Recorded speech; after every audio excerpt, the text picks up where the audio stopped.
Welcome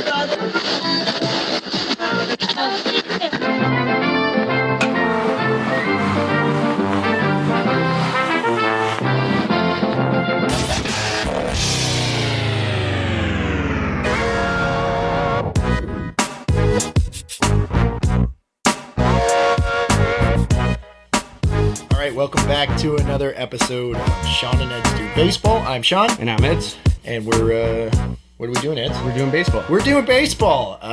We are a bi-weekly baseball history podcast where the story receiver doesn't know what the storyteller is going to be telling them. 100%. That's you this week. That is me this week. I'm very excited to sit back and hear a story. And we also have a guest. We have a guest, somebody that's going to be listening along with me. I thought about his intro for a long time. Yeah, and you're stumbling. I'm stumbling. Yeah, you're stumbling right now? I'm not stumbling. Oh, okay, sorry. You're stumbling. I am. Okay. Sorry. He is a host and producer at the Fan 590 in Toronto. The nobleman from Nobleton. The Italian stallion. Matt Marchese, everybody. Welcome to the show, Matt. Wow. Thanks for having me, guys. I don't get those intros when I'm actually on the radio, so I'm on board with this one. You guys could intro me. I should get you guys to record my intro for when I'm hosting. I like that. We'd be happy to. Oh, 100%. 100%. This is Sean and Eds Do Baseball, and you're listening to Matt Marchese on the Fan 590. Cut it. Go. Pay us. And scene. Yeah. Oh, fuck. All right. Well, before we get started, I'm so excited. Matt is a wonderful radio host and actually a former, I was going to say colleague, but it's not colleague. Not really. A former classmate? Classmate, I guess, of us. Yeah. We went to high school together. We played baseball together. Yeah, I was that really, really bad utility guy that played all over the field but couldn't hit his weight. So, I mean, yeah, I remember that year in grade 11. You guys were in grade 12. Yep. And I always tell people, like, oh, what sports did you play in high school? I was like, I played high school ball, man. I didn't ball worth of nothing. Yeah. You were, as you say, you moved around the field. I wasn't even on the team. Yeah, so. well. But Matt moved around the field. He worked hard, and you had a car, so that was a big plus too. Now, a big plus was that I had a car. Yeah, I remember that coming up, and I was just like, okay, you know what? I get fourth period off, so I mean, there's a nice trade-off here. I get to be outside, albeit in a baseball uniform, sitting on a bench, but I get to be outside. I will never forget, and I'll keep this quick. I got thrown in like the 7th inning to go play right field. And somebody hit a fly ball to me, and everybody's like, I could hear like the ooze because nobody thought I was going to catch it. I'm just like, listen, I'm athletic enough to understand and know that I can catch a fly ball. Hit a hard grounder to me in the infield, I'm not getting it. But hit me a fly ball in the outfield, I got a good chance of getting it. So I heard the wisecracks as I was coming back to the dugout, and then I'm pretty sure I proceeded to ground out in my next at bat, which is par for the course. So I mean, that was my baseball career. Whoa. I just kicked my mic. Well, I mean, groundouts happen. You caught the ball. There you go. That was a highlight. But having the car will be a nice bargaining chip to get on the team, for sure. Oh, wow. Yeah. For sure. I don't know why we didn't play at a more local baseball diamond in high school. Yeah, we played in Newmarket and Aurora, and it was that was the other thing. I never got any mileage for driving everybody's asses around that year. Like, I should have really negotiated a little bit better. Yeah. A grade 11 student who was playing at a high level of hockey, didn't have time to work, needed some cash. I didn't get a cent for driving people around. Now, I had a blast driving people around because I got to control the music and didn't have to hear the crap that other people were listening to. So, I mean, it wasn't so bad. I remember having to go in and drop grade 11 history for that. I didn't show up for like 2 weeks, and the teacher apparently asked and said, "Does anybody know who this guy is? Because I've never even seen him." And sure enough, I went in and I went to the guidance counselor, and I said, "Okay, I need to drop this class." They're like, "Why?" I was like, "Because I'm going to play baseball." And I say play baseball in asterisks because I was like a glorified mascot at that point. You were a solid bench player, Matt. You were a solid bench player. I was okay. Like, I mean, I had a couple of RBIs in a preseason tournament. Yep. That was literally the highlight of my high school baseball career. That and catching a fly ball. Yeah. So, but yeah, that was fun. And the best part about that was that those King City teams, like, for people that don't understand, they were really, really good. Like, there's a history of really good baseball players that have gone. And Sean, I don't even mean to toot your horn. Like, you were one of the guys that went through there. That was a really good ball player, and guys went on to scholarships, and like there was a lot of really good players that went there. So I was just happy to be on the team. My favorite part was when we got to pick our numbers, and I did this purposely to piss off the guy that wore it before me because I knew who he was and he was really good. And I took Chris Haynes' number 22. Yeah, I remember. And when he found out, he was livid because he knew how trash I was. And he's like, this guy took my number. Like, are you serious? I did it on purpose. He was upset you were tarnishing the legacy of 22? Pretty much, yeah. Oh. As he should have been. Hainsey was good. It may have been in jest, and I've spoken to Chris a lot since then. So I mean, but yeah, there was. I look at the talent that went through there. Like, King City has had some pretty special ball players. Yeah, and to our American audiences out there, this is I love that Matt is talking about how good our baseball program was, but we had to drive ourselves to games. Yeah, that would not happen in the United States. But we'd have a team bus down there. But in Canada, if you got a good baseball program, and you got a nice minivan to go to the game. That's right. You can pile in the gym teacher's minivan. Exactly. Maui-Jack. Pretty much. Yeah. All right, let's get going with this story. Before we start, follow us on Twitter at Doing Baseball. Follow us on Instagram at Doing.baseball. There you go. Give us a like and a review. That's always awesome. And let us know if there's any subjects you want to hear about. So let's do this. So Edsy's got a story for us, Matt. We're going to sit back and enjoy. Yeah, I hope so. I hope you're going to enjoy anyway. I just wanted to start it and say Matt kind of mentioned how he had to make a choice there between history class and baseball. Mm-hmm. And this gentleman, he doesn't choose between history class and baseball, but at some point he does have to choose between something in baseball. But anyway, I'm going to start the story here saying I'd like to begin by, this one has a bit of a local flavor. We've been telling a few stories that have some local flavor lately. It's a bit of a short touch in the local grounds. It doesn't really come up until the end. Okay. We'll have to see how that comes into play, but I was inspired to write this very obscure story by a very obscure reference on an animated comedy called Archer. Archer? Yes. You got this story from watching Archer on Netflix or whatever? Yeah. All right. Yeah. Well, that's different. Yeah. And by the sounds of how things ultimately unfolded, a secret agent like Archer could have been very useful to the two men involved in this cross-border kerfuffle. All right. This man, who I'm talking about, shoveled his way into the majors. 2 years later, he was across town for his rival Dodgers. Mm-hmm. He came up with the Giants, and 2 years later, tragedy struck. So, January 18th, 1904, Leonard George Koenecke is born in Baraboo, Wisconsin, United States of America. Have either of you guys heard of Leonard Koenecke? It sounds familiar, but it's not ringing a bell. I can't say that I have. Okay, well, let's sure, he was a good dude, though. I imagine he was a fairly good guy. Let's find out about him. Baraboo was a small rural town about 40 miles northwest of the capital in Madison.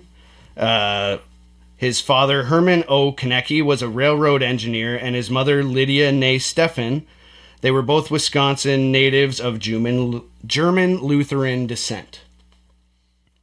After completing grammar school locally, Len went on to attend the regional high school in nearby Friendship, graduating in 1924. I'm gathering Friendship is a place? Yes. Not just like a place in our hearts? No, it's an actual place. Okay. Apparently, we maybe should have checked that out. We were in Wisconsin at one point. We were in Wisconsin at one point. Our friendship lived in Wisconsin. Our friendship did live in Wisconsin. Apparently, Len played little baseball while in high school and seemed destined to follow in his father's footsteps as he began work for a railroad company as well. That sounds a lot like my baseball career. There you go. Too. Didn't play a lot of baseball, especially when he was on the team. Well, not to give too much away, but you definitely don't end up to be the Len Koenecke of King City Baseball. Anyway. I based on the tragedy part, I hope not. Yeah, I hope not. Yeah. Koenecke became a fireman for the Chicago and Northwestern Railroad, where the hard work helped him develop a powerful physique. Stoking locomotive engines and other labors of his position soon built up an impressive upper torso on the 5'11", 180-pound Koenecke. Dude was built. Yeah, so just to clarify, I originally thought he was like someone who would fight fires on the train, but he was shoveling the coal into the engine. So he was the fireman. So that's how he shoveled his way to the major. Right. I listened to that part and I was like, did you mean to say shoving? No. He literally shoveled his way. I thought maybe he like dug a hole in the Dodger Stadium or something like that. Like, hey, by the way, I'm on the team. No, all Pops great up guesses. in center. All great guesses, but no. He just literally shoveled coal into the fire furnace of a locomotive.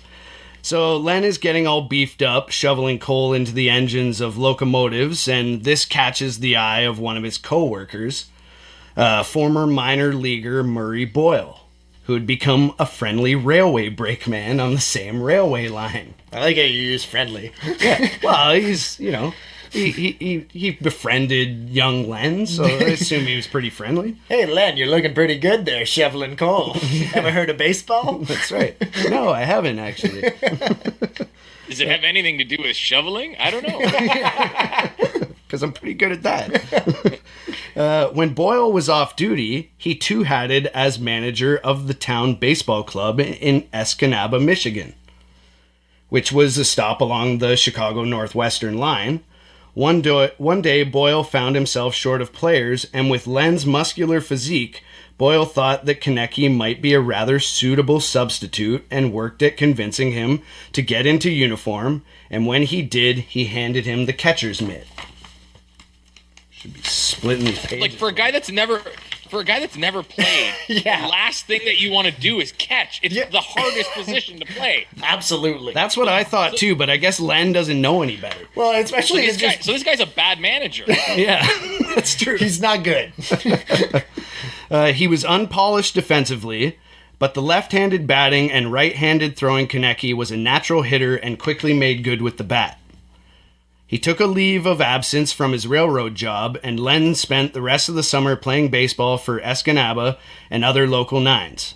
At season's end, he returned to working for the railroad. The following summer, Koenecke resumed playing ball, joining town and semi-pro teams in both Michigan and Wisconsin. So, Len is making his way. He's not great in the field or with the glove, but simply due to lack of experience, and because of his natural skills with the stick, baseball men were willing to give Koenecke a chance. And in 1927, he became a professional. From the train to the ball field. Yeah, pretty quick. Seriously, like what were these people thinking? Yeah. And now I know back then it was just like you pick guy. It's like the Moonlight Graham thing from Field of Dreams. Like, hey, you want to go play baseball? Okay, we got a spot on the team. Here we go. And now, Come on, kid, jump on the train.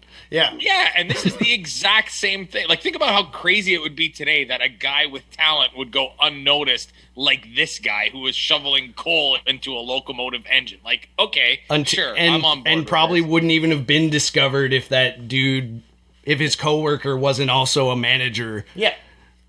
Because he And wouldn't a even bad have one to at have that. two jobs like that these days. But Exactly. It's all just that's why we do this, because 100 years ago, baseball was just Nothing like, made you're on the sense." team. So, in 1927, Koenecke began his pro career in Illinois by signing as a catcher with the Springfield Senators of the Class B 3I League. Len, quote, showed plenty of power at the plate in early exhibition games, but a shaky arm and a woeful lack of experience, which is what the Daily Illinois Journal recalled in a 1930 story. So, right away, as we're all saying, not very good at his position. No. Len didn't fare very well with Springfield and found himself cut from the team, but he was picked up by the Moline Plowboys of the Class D Mississippi Valley League, where he was quickly converted into an outfielder. Oh, okay. Yeah. So the Plowboys know what to do with him. Right. That's what you do with a new guy. That's another thing that we don't talk about enough is how incredible some of these names were of these teams. Like Plowboys is not something that I would have ever thought would have been a name of any team, let alone a baseball team. I highly encourage minor league baseball and NCAA baseball in the United States to this day still has some absolutely baller names out there. But yes, Plowboys is there's some just what's the one that we always talk about that went away in the 1800s? The Whoopie Pies? The Whoopie Pies. Hey, if you make a good whoopie pie, I mean, those are delicious. See, he knows. He knows. Well, you know too, because you go to the festival. I'm not talking about pies. I was talking about a baseball team. Anyways, continue. Okay, so Len is a defensive liability behind the plate, but his bat is still very strong. So you put him in the outfield. That's right. So they put him out in the outfield, and he eats up the Class D pitching because he's like a couple levels lower now. Yeah. Or one level lower. So he batted .343 and led the league with 20 home runs. Mm-hmm. When the Mississippi Valley League campaign ended, Koenecke was called up to the highest echelon of the minor leagues. He joined the Indianapolis Indians of the AA American Association, and in 17 late-season games, Len went on a torrid pace, going 28 for 71 for a .394 average with 12 extra base hits. .704 slugging percentage, thereby establishing himself as a true major league prospect. So now he's got the eyes of the major leagues on him. So how many years did it take him to go from the train to number one prospect territory? Well, he's not number one prospect, but pretty much 2 years. So the whole problem started with him being a catcher, and as soon as they took that burden off of him, he just became a star. That's right. And how old was he at this time? He was born in 1904, so he'd be 25. Yeah, 25, 26, right? Yeah. So a very late bloomer. Yeah. I should have stuck with it. I had a shot. Yeah. Except I couldn't hit. Yeah. That's what we're trying to prove by telling this story, Matt. Yeah. Yeah. However, not that you couldn't hit, that you should have stuck with it. I was like, that's really mean, man. It was very well proven that I couldn't hit. Nothing was going to change that. Maybe you should have shoveled more coal. Yeah, exactly. Yes, exactly. I knew there was something missing in my regiment. I knew it was shoveling coal. Exactly. That's what I'm telling all my players from now on. Don't go to college. Just get a trained job. You'll be in the majors by 25. And you can take that to the bank. That's right. Write that down. So, as I said, he's a true major league prospect now. And however, in 1929, Len had allegedly shoveled too much coal and stoked too many fires in the offseason, and he was left muscle bound and was unable to get himself limber in time for the season, so he got off to a slow start. He was muscle bound. Yeah, that was a common thing back in the day that they used to blame for slow starts to be like, oh, he's too buff. He can't. You don't want to work out too much in the off season because then you'll be stuck up like this with your muscles all tight and you won't be able to swing the bat. Did they hear about stretching back in 1929? Apparently not. According to this, no. Stretching wasn't a thing. I can say that no one has ever mistaken me for being muscle bound. That is one thing for certain. Absolutely not. And you know what though? Like, just as a quick aside here, like when you look at like even pictures of like legendary hockey player Gordie Howe, he was a monster. Yeah, and he baled hay all summer. Exactly. Exactly. You don't need a gym. Go work at a farm. Yeah. Go shovel coal into a tree. Yeah, that's the prairie equivalent of shoveling coal, apparently. 100%. Remember Randy Schwartz? He was just a farmhand that just absolutely... a farm boy. Yeah, he was huge. Doc Holliday? Everybody. Just shovel coal, throw hay. That's how you become a ball player. Okay, so after Len's slow start, he was eventually relegated to another squad in the 3I League, the Quincy Indians. And it took a while for Koenecke to return to form at the plate, but he eventually did as he hit .325 with 44 extra base hits. and he was then recalled to Indianapolis, where he hit .316 in a 32-game stint. So he's effective against all this minor league pitching. In 1930, he married an Indiana woman, Gladys Stoltenberg, and they later had one daughter, Anna, in 1932. He returned to Springfield in 1930, where he'd begun his pro career, and he owned the 3I League pitching once again for a .349 batting average in 58 games, and was again summoned to Indianapolis for a third time. But for the first time in his minor league career, Koenecke had a slump at the plate. In 67 games, he batted .250 for Indianapolis. At the end of the baseball season, Len Koenecke again returned to his off-season job, stoking the engine fires for the Chicago and Northwestern Railroad Company, where he was given an ultimatum. Thrust upon him by his employers, who had grown impatient with Koenecke's routine summer absences from his job. So now Len can focus entirely on baseball, and it paid off with an American Association All-Star selection and a .353 average with a league-leading 19 triples and 24 homers. Holy 19 triples and 24 home runs? Yeah, that's good. I don't think we're talking about how incredible these numbers are, considering that this guy barely played baseball, if he played baseball at all growing up. Yeah. And I don't care what era you played in, if you put up those types of numbers without actually playing baseball, that's last time I checked, pretty damn good. Yeah.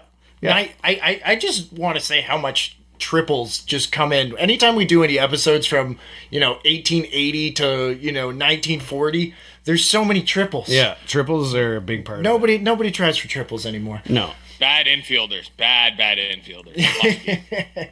So that pretty much covers Koenecke's come up through the minor leagues. Yeah. So he was a good player, but since Indianapolis was at this time not an affiliated club, he had essentially hit his ceiling in the minor leagues unless someone was willing to, pluck him from that team, right? Mm-hmm. So let's focus over to New York for a second, where Giants manager and friend of the show, John McGraw, was having a hard time. Ooh. Okay.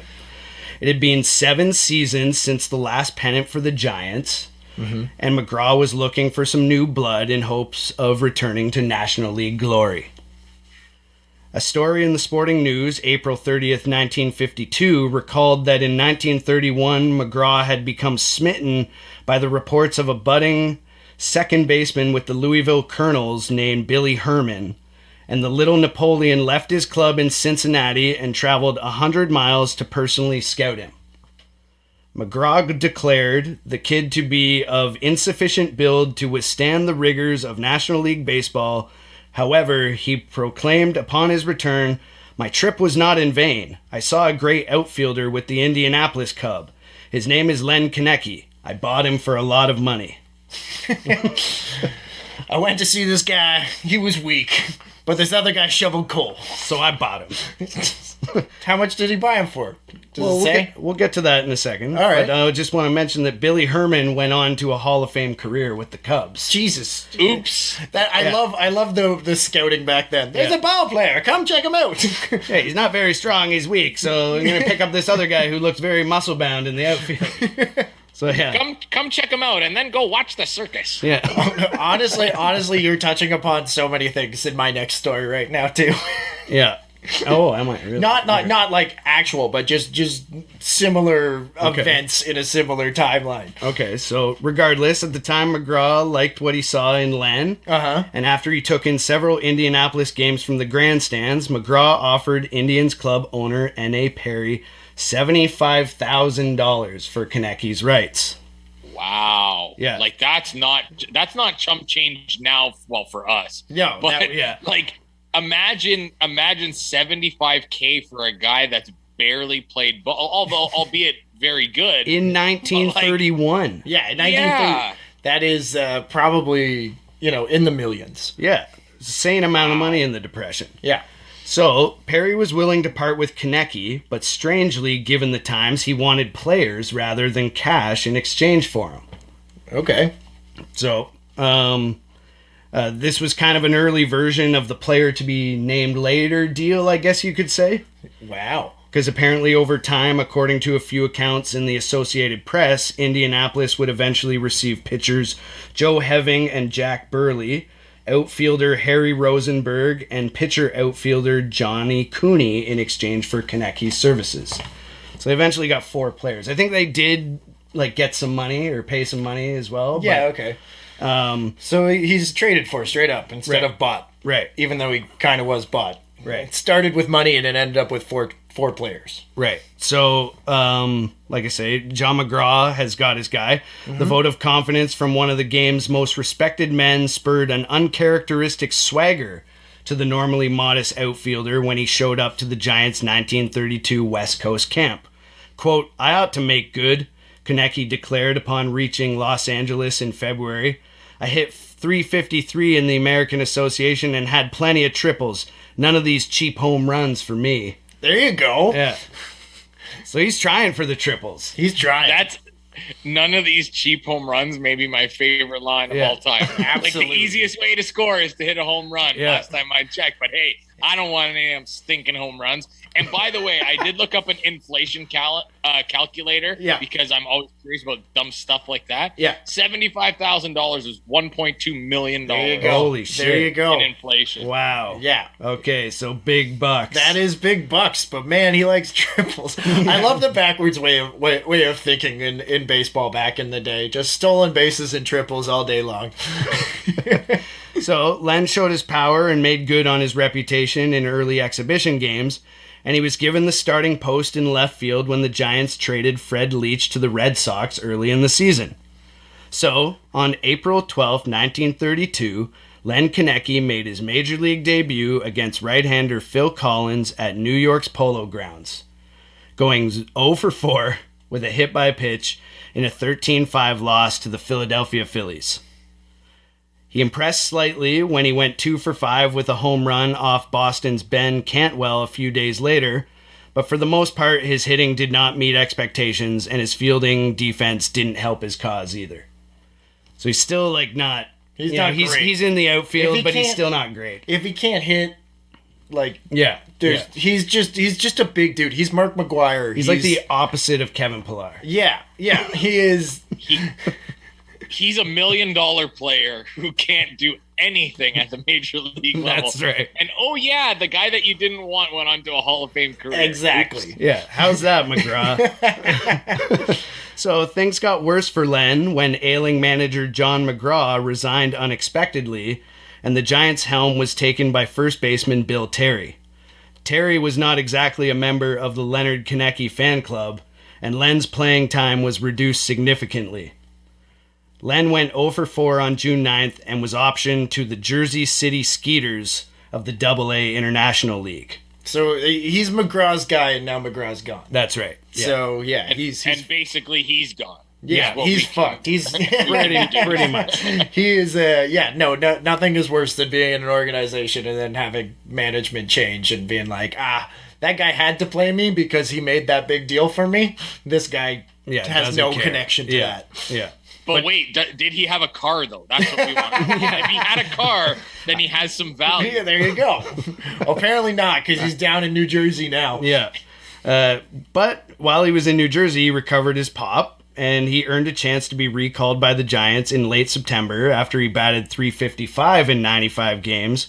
But again, Major League pitching proved to be too much for Koenecke, and that offseason, the Giants severed ties with Len and sold his contract to the Buffalo Bisons. Oof.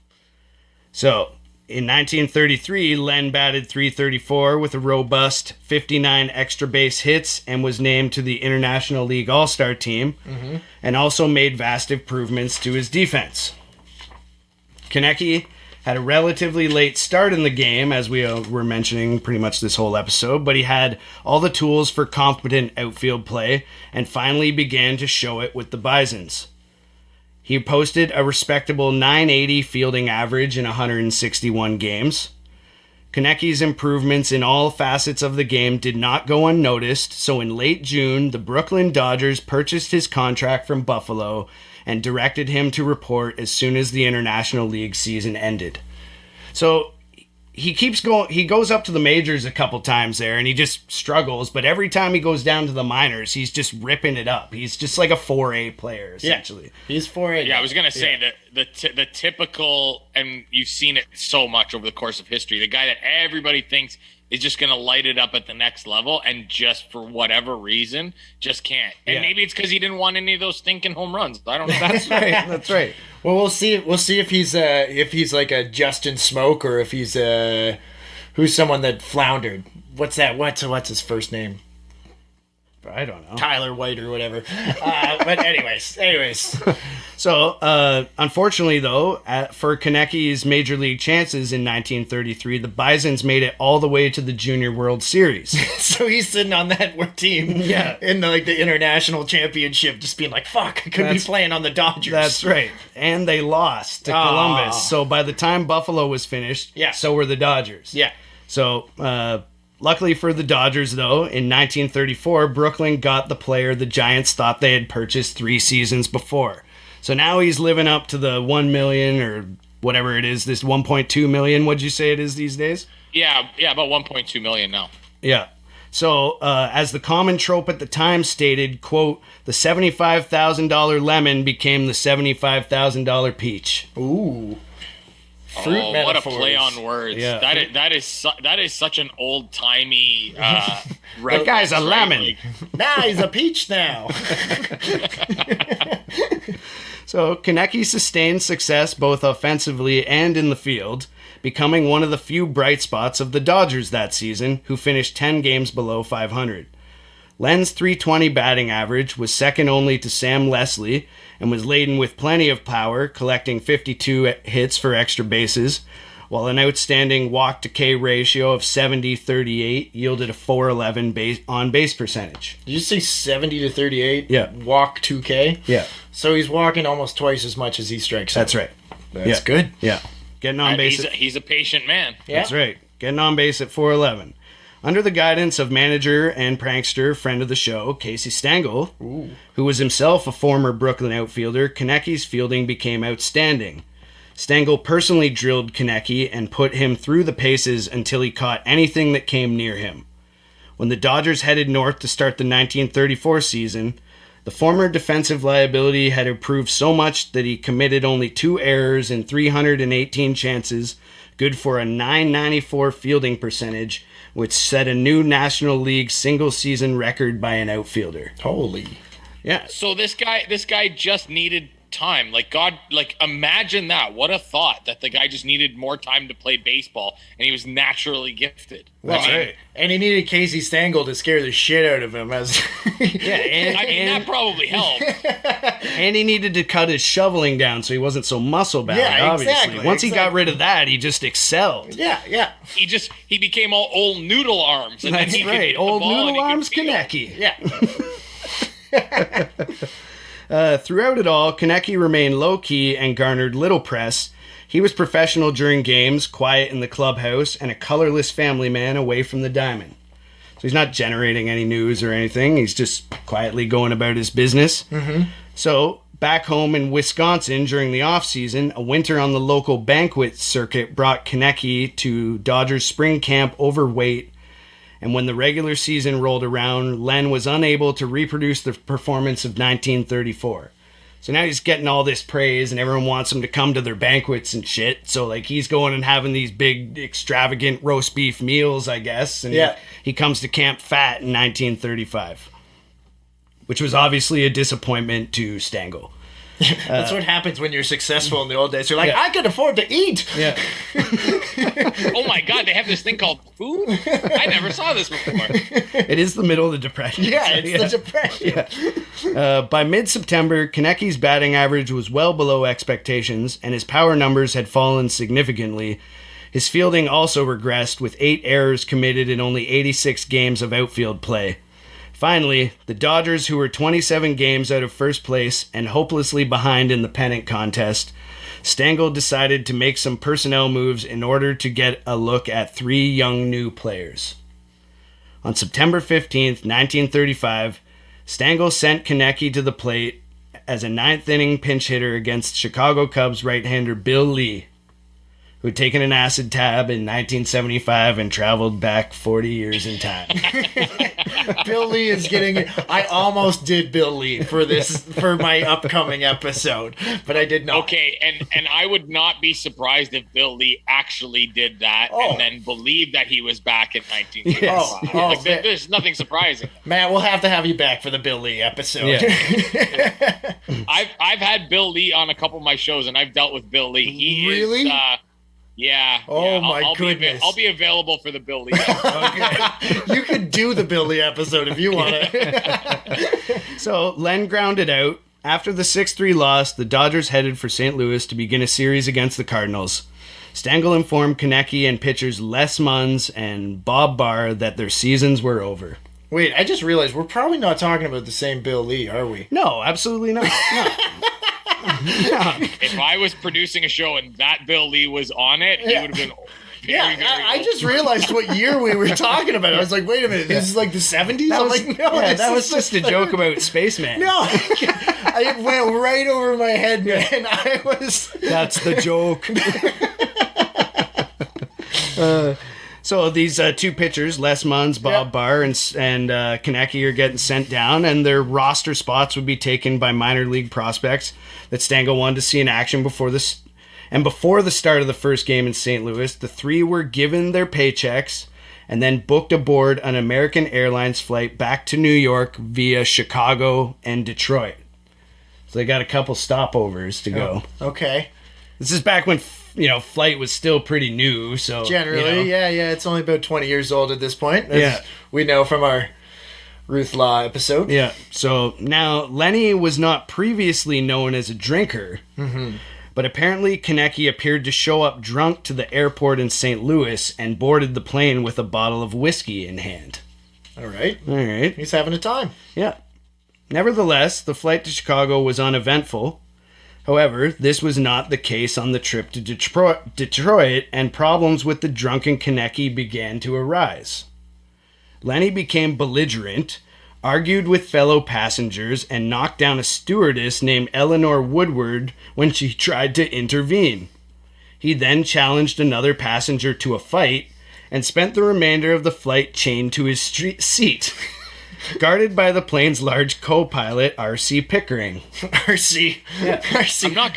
This sounds like some of the high school parties. I want to shake your hand. Yeah, like essentially what happened. Len Koenecke would have fit right in at our high school. There you go. If anybody knows the YouTube video of the man just plastered on a plane, I want to shake your hand. That's That's the grandson of Len Koenecke, apparently. That's Ken Koenecke. Ken Koenecke. Yeah.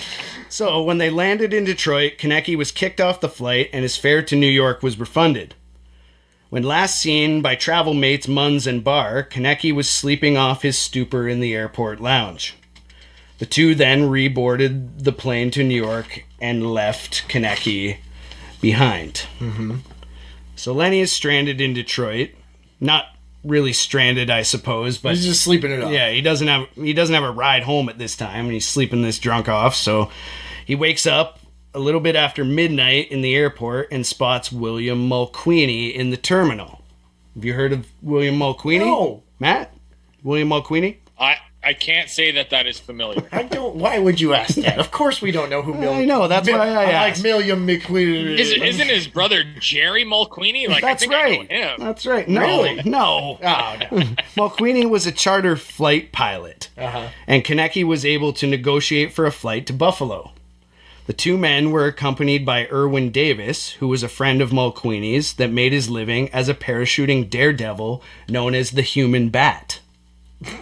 Okay. All right, so these three dudes are up in this 6-seater plane now. Yep. So Koenecke was early on well-behaved, but he began acting up in Canadian airspace. First, he began nudging pilot Mulqueeny in the shoulder, possibly as an attempt to be funny in a drunken state of mind. So they're flying around, he's like, hey. Stop nudging my shoulder. Isn't that the last thing that you want to do when somebody's To a flying a plane? pilot? It's like, hey, Let's see what this will do. Exactly, and let me just state why, because Mulqueeny continuously insisted that Koenecke cut it out, as there was obviously no autopilot at the time, and any sudden moves at the controls could prove to be very costly for the airborne passengers. Jesus Christ. Nonetheless, Koenecke persisted, and then at one point attempted to take the controls himself, at which point the pilot and his pal Davis had had enough. Yes. Obviously. They're ready to throw him out the window. Exactly. When he was ordered to the back seat of the plane, Koenecke started a fight with the much smaller Davis, who had no chance to hold back the powerful ball player and former fire stoker. Jesus. Moments later, Koenecke attempted to seize the controls of the plane from Mulqueeny, who himself was a decent-sized man and a former football lineman at the University of Detroit. So these two huge dudes are fighting for controls of an airplane while it's flying over, like, Lake Erie. Oh my God. And there's like a little daredevil dude that's already been subdued by one of them. This is like my nightmare right now. Yeah. This is absolutely my nightmare right now, thinking about, like, and this is not a big plane either, so any movement... No, it's like, probably shaking all over the place. Yeah. And it's a 6-seater with two of the guys it's a professional athlete, or two professional athletes in a space for very small people. Yeah. So, both Davis and Mulqueeny later said they were convinced Koenecke was trying to crash the plane. Davis tried to fight Koenecke back, but the big man pounded on him, even bit his shoulder, and then pounded on him some more. I like the little anecdote about biting the shoulder, because as if a getting caveat. the crap beat out of you wasn't bad enough. He got bit too. Yeah. He was a scrapper, man. You gotta do anything you can. So, the plane lurched through the skies as the two big men fought for command of the aircraft. In desperation, Mulqueeny reached for the airplane's fire extinguisher and bashed Koenecke in the head several times. The brutal blows left Koenecke bleeding and motionless on the cabin floor. Jesus fucking... This is a movie. This is a movie scene. With the aircraft now lost and off course somewhere over Canada, the tattered aviator looked for a suitable landing space that would be large enough to touch down. Mulqueeny spotted the grounds of the Long Branch racetrack located in the Toronto suburb of Etobicoke. Whoa! Wow. And brought the plane safely to the ground. Those responding to the scene discovered the lifeless body of a 31-year-old Len Koenecke in the rear of the passenger compartment. An autopsy, the cause of death was determined to be a cerebral hemorrhage caused by the head trauma. Yeah, it looks like somebody beat him with a fire extinguisher. And they probably threw the fire extinguisher out the window. Yeah, no, exactly. Maybe, I'm getting super conspiratorial over this right away. I'm like, maybe he was just murdered by these two guys. Mm-hmm. Mulqueeny and Davis were taken into police custody on charges of involuntary manslaughter and bound over pending a coroner's inquest. Defense counsel Edward J. Murphy worked the media and appealed to the masses, loudly proclaimed his client's innocence, and asserted that Koenecke had, quote, wanted to die a spectacular death as a result of his drunken despondency. Okay. He's just, making outlandish claims to, defend his clients, I guess. Well, yeah, like, unless he was screaming, I want to crash the plane, like, you don't really know what Koenecke was doing. No, exactly. But anyway, the legal proceedings that ensued were basically a formality conducted amidst much fanfare and attention from the general public. Professor Jocelyn Rogers, testifying as an expert in pathology, informed the coroner's jury that traces of alcohol had been detected in Koenecke's vital organs and opined that, quote, this would naturally cause a man, if inclined to be quarrelsome, to become violent. So if he's naturally inclined to be violent, him getting drunk is probably going to make him violent. That's essentially what he's saying. Some good science right there. Yeah. The question of causation, however, was not resolved by the panel. Whatever prompted Koenecke's behavior, the jury was satisfied that he had placed the airplane and its occupants in grave peril, and that Mulqueeny and Davis had acted justifiably in self-defense. Imagine wanting to stay alive. Yeah, you know what? I don't think I want to let this dude crash this plane today. I don't know. I don't think we can't hurt him. So the inquest was closed without any criminal charges being laid. So that's the story of how Len Koenecke rose from the depths of obscurity and escaped his destiny on the railroad with the help of a former player, and how his natural raw talent brought him all the way to the big leagues, but an unfortunate turn of events made him unofficially the first commercial airline hijacker in history. And sadly cut his life short as he came to his final resting place just a few miles from here. Oh my god. Yeah, that's literally a few miles or a few kilometers from where we're recording this right now.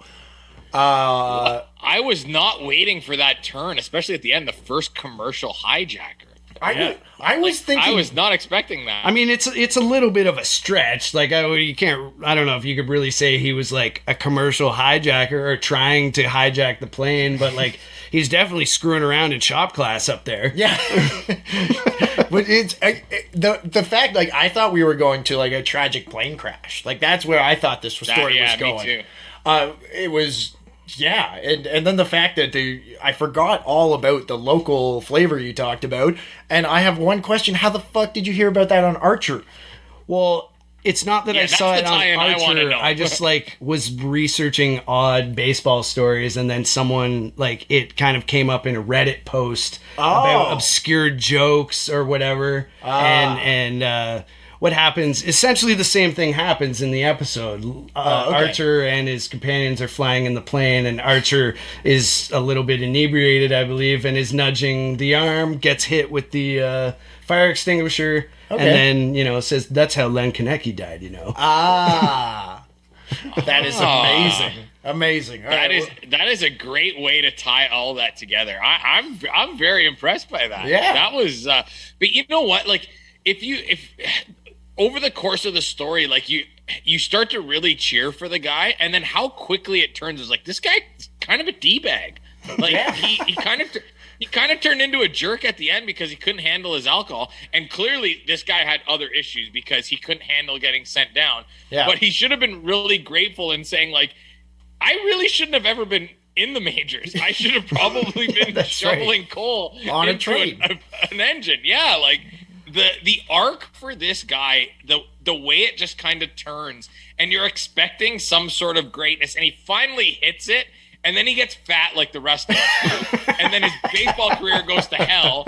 And then he's just like, well, I'm just going to crash a plane. And I'm going to go out the way I want to go out. As you do. Except, spoiler alert, you got hit in the back of the head with a fire extinguisher. And now you're dead. Yeah. In Etobicoke of all places. Yeah. I'm sure Etobicoke was not on his list of destinations. Like, you know what? If I want to die somewhere, it's in Etobicoke in Canada. The other thing is that we didn't, like, what path were these guys flying that they ended? Like, did this guy nudge the plane so much? Obviously. Yeah. I mean, they had to have just gone off course. It's not like they had modern instruments to, they didn't have GPS to be like, this is where they might have, after they retook control of the plane, might have just had no idea where they were. And they looked at the sun and went, we're in Etobicoke. well, he had been awoken after midnight, so I'm kind of assuming dark. They may have flown at night. Oh, okay, yeah, which is even sketchier at the time. Because they were flying from so he Detroit was to Buffalo. Yeah, there's well, I guess you could kind of make the argument that they were flying in that sort of direction because Detroit, if I'm not mistaken, I should have taken geography too along with history in high school. If I'm not mistaken, is a little bit further north than Buffalo. So I guess in theory you could fly over, the Toronto area to get to Buffalo. But again, like you said, it's like they didn't know where the hell they were. They could have ended up in friggin' Alaska. They had no idea. No idea. Wow. I mean, that was awesome, Eds. I had no idea it was it for that, and my goodness, I got one in the chamber for you guys, and it the parallels are kind of weirdly similar, and we had no discussion about this before. No, we never do, but that's always interesting when that ends up happening. Yeah, but. so Matt, tell us, or tell our audience where they can find you and where they can hear your beautiful, beautiful voice. So you can follow me on Twitter at MattyMar89. I do some work for Sportsnet.ca, so you can check out my stuff there. And you can also listen to me because I don't know when I'm going to be on. I'll be on. You may just happen to hear me on the radio on Sportsnet 590 The Fan in Toronto. And that's pretty much it. I mean, I'll be roaming near where Edsy lives, more so than where Sean lives. So yep. I don't know. You never know where you're going to find me, but I'll be somewhere. All right. Stop on by for a beer, man. Yeah, man. For sure. Thank you so much for being here, Matt. Thank you so much, Edsy, for that wonderful story. And my goodness, until next time, I'm Sean. And I'm Eds. And we were doing the baseball. Okay. Take care. Goodbye. Go baseball.